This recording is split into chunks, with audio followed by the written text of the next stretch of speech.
Posted by you/Zeem12345. First of all, I, 31F, would love a real adults-only party where adults can talk and have conversations without kids interfering. She, 35F, isn't doing that.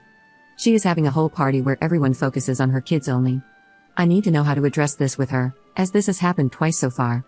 The first time, we all pretty much assumed that she must have planned for childcare that backed out or something, but since we weren't sure, we didn't ask her. I think everyone felt awkward, believing they were paying babysitters for an adults-only night, and then finding her kids at the dinner table, very actively part of the evening and needing to be entertained. They are 2 young kids. Then it happened again. She sent out invitations for a dinner party in the evening labeled as adults only. However, when we arrived, she had set up all these kids' games everywhere. She arranged the night around everyone playing with her kids, and I could tell everyone felt awkward because people just wanted to have an adult night talking. But she had promised the kids that everyone would participate in the games they had set up, and asked everyone if they wouldn't mind playing with the kids. I know that several people who attended the last event were very bothered by this. People were whispering on the side about how they had to pay a babysitter for the night, and would have preferred to bring their own kids along, so the children could have just played together if it were a family event. We rarely pay for a sitter, so I was confused about why I had to spend my very limited babysitter funds on a night where I didn't even get to talk much with other adults because the kids were definitely the center of the evening. She even stopped everyone to gather around to look at the kids' recent art projects, tell stories, and sing. Is this normal in other circles? What would you do if this were your friend? If I do say something, how would you explain it so that the person isn't mad or doesn't feel like you just don't like their kid? She was upset because everyone left early, and she had catered the event, but I think people didn't want to stay and preferred to just go back to their kids because they felt a little disrespected by the way things went. People are saying they don't want to hang out with her anymore. I don't know what to do. Commenter. That behavior is definitely not normal. What is your friend's personality like? Ops response. I can't fully explain her personality, but I don't think she's actively manipulating anyone, because she's a very kind and considerate person in other ways. It seems like she truly doesn't realize that people are bothered. I don't know if it's because she thinks we all love her kids so much that we want to spend quality time with them without our own kids distracting us.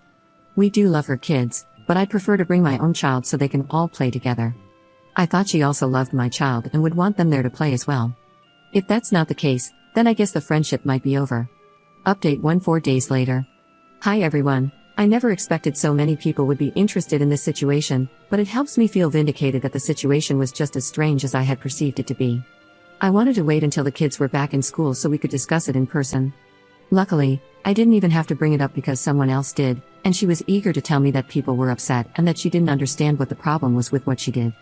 I was able to get through to her, I'll call her Katie in this post, and also understand her perspective, understand, not agree with, which I'll try to explain here as best as I can. I can't remember every detail of the conversation, but I can paraphrase all the key parts. 1. She had been upset because one of our friends, Molly, was taking care of her toddler while Katie's kid kept trying to show her something.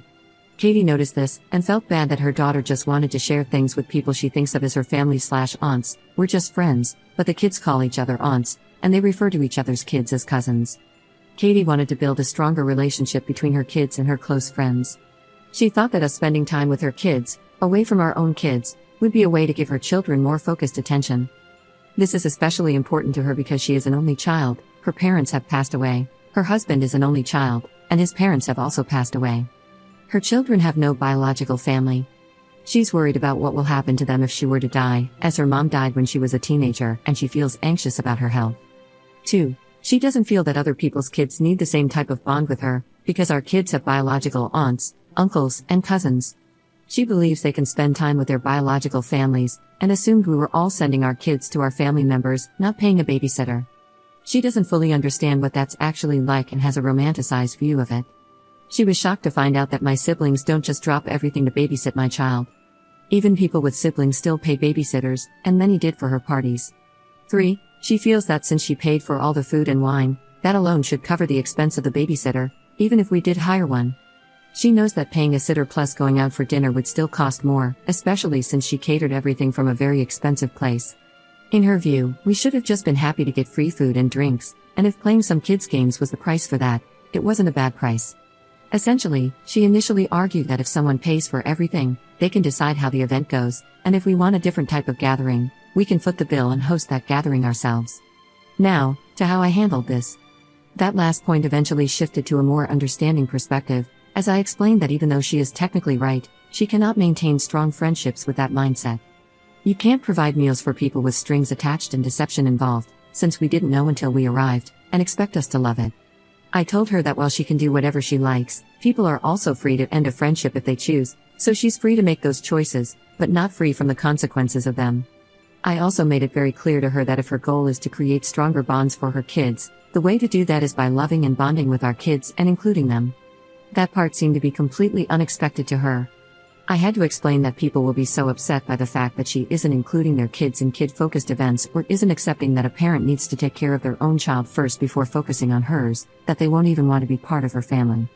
That isn't what a family is.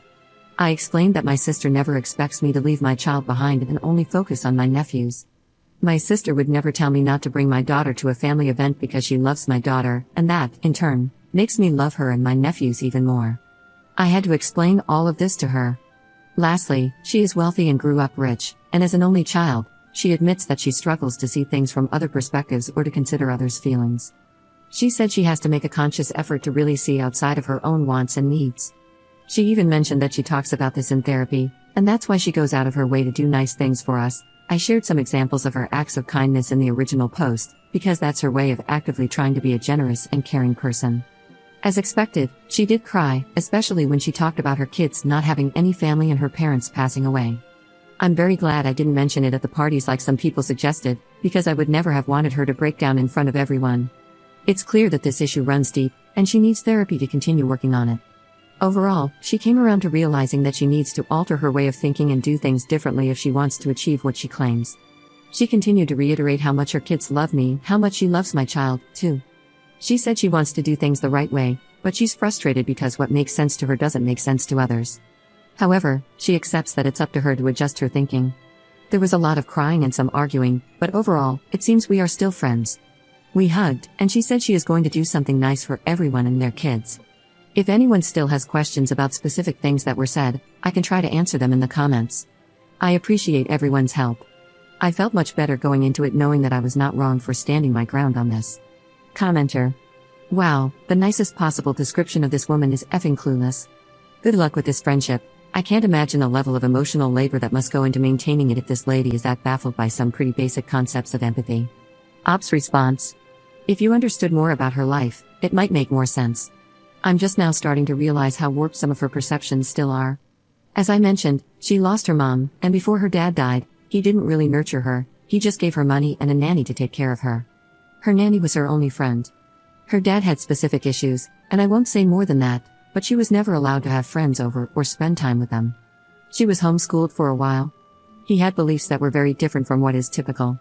She seems so normal at times that I forget how different her life has been, until a situation like this happens, and I realize she sees the world differently.